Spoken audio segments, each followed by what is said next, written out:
السلام علیکم، میں ہوں کفایت اللہ۔ آج ہم دیکھیں کہ پیلیونٹالوجی کیا ہوتی ہے۔ اسٹڈی آف فوسلز کو کہتے ہیں۔ کس کو کہتے ہیں؟ اسٹڈی آف فوسلز کو کہتے ہیں۔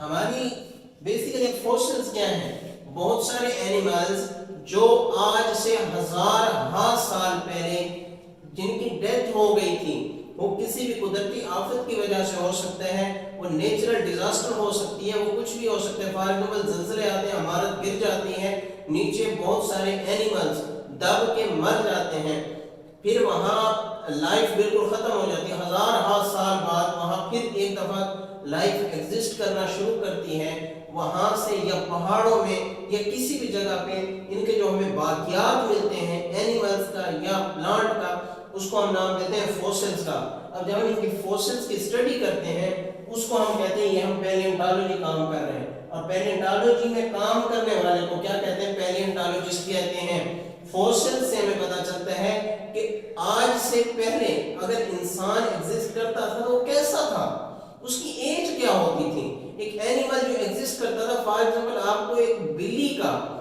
ایک کیٹ کی فیملی سے کسی بھی اینیمل کا آپ کو فوسل ملتا ہے تو آپ کو اس پتہ چلے گا کہ کون سے اس میں کریکٹرسٹکس تھے۔